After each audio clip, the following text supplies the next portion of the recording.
ناظرین، آپ نے انٹرنیٹ پر یا مختلف واٹس ایپ گروپس میں یہ تصویر دیکھی ہوگی۔ کہا جاتا ہے کہ نواب آف بہاولپور جب لندن میں واقع رولز رائس کمپنی کے شو روم میں گئے تو وہ عام لباس میں تھے اور سیلز مین اسی بنا پر ان کے ساتھ نامناسب رویے سے پیش آیا۔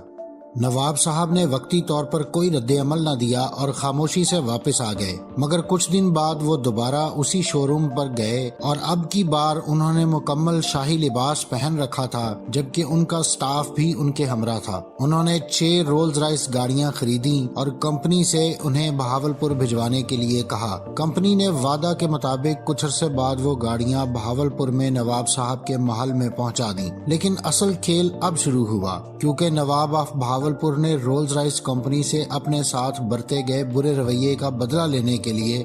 ان گاڑیوں سے کوڑا اٹھانے کا کام لینا شروع کر دیا۔ جلد ہی یہ خبر پوری دنیا میں پھیل گئی اور نتیجہ یہ نکلا کہ گاڑیوں کی سیل نہ ہونے کے برابر رہ گئی۔ کمپنی نے جب یہ صورتحال دیکھی تو انہوں نے نواب صاحب سے نہ صرف اپنے رویے کی معافی مانگی بلکہ انہیں بالکل نئی 6 رولز رائس گاڑیاں بھی بھجوا دیں، جس کے بعد نواب صاحب نے ان گاڑیوں سے کوڑا اٹھانے کا سلسلہ بند کر دیا۔ کچھ لوگ یہی کہانی نظام آف حیدرآباد سے بھی جوڑتے ہیں، مگر حقیقت اس سے بالکل الگ ہے۔ جی ہاں، یہ کہانیاں صرف زیب داستاں کے لیے بنائی گئی ہیں اور ان میں صداقت نہیں ہے۔ سب سے پہلے تو یہ جانیے کہ تصویر میں نظر آنے والی گاڑی رولز رائس نہیں بلکہ فورڈ کوپے ہے۔ آپ اس وقت اسکرین پر دائیں جانب رولز رائس اور بائیں جانب فورڈ کوپے گاڑی دیکھ رہے ہیں۔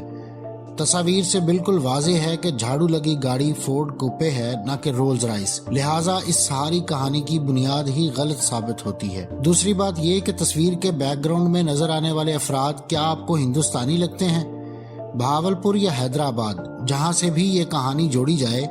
بہرحال دونوں جگہ پر اس دور کی خواتین سکرٹ نہیں پہنتی تھیں۔ تصویر بلیک اینڈ وائٹ ہونے کی وجہ سے اگرچہ ان افراد کے رنگ کے بارے میں کچھ کہنا ممکن نہیں،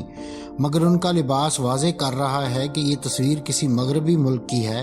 یقیناً بہاولپور یا حیدرآباد کی نہیں ہے۔ در حقیقت دوسری جنگ عظیم کے دوران شہروں پر گولہ باری کی وجہ سے جو عمارات جزوی طور پر متاثر ہوتی تھیں، ان سے گرنے والے ملبے سے سڑک سے گزرنے والی گاڑیوں کے ٹائرز کو نقصان پہنچنے کا خدشہ ہوتا تھا، جس سے بچاؤ کے لیے گاڑیوں کے ٹائرز کے آگے یہ جھاڑو لگائے جاتے تھے تاکہ کوئی نوکیلی چیز ٹائروں کو نقصان نہ پہنچائے۔ ایک تصویر کو دیکھ کر جس شخص نے بھی اس کے ارد گرد یہ کہانی بنی ہے، اس کی کہانی نویسی کی صلاحیت کے بارے میں کوئی دو رائے نہیں، مگر اس کہانی پر لوگوں کا اعتبار اور پھر کئی ملکی اخبارات اور کچھ کتابوں میں بھی اس واقعے کا نقل کیا جانا ثبوت ہے کہ ہم لوگ بغیر تحقیق کیے من گھڑت اور بے سر و پا واقعات کو سچ جان لیتے ہیں۔ اگر آپ مختلف سائنسی، تاریخی اور علمی موضوعات پر سوچتے ہیں اور مزید جاننے کا تجسس رکھتے ہیں تو سبسکرائب کیجئے ہمارا چینل اور بیل آئیکن دبائیے تاکہ ان موضوعات پر تیار کی گئی ہماری ویڈیوز آپ کو فوری مل سکیں۔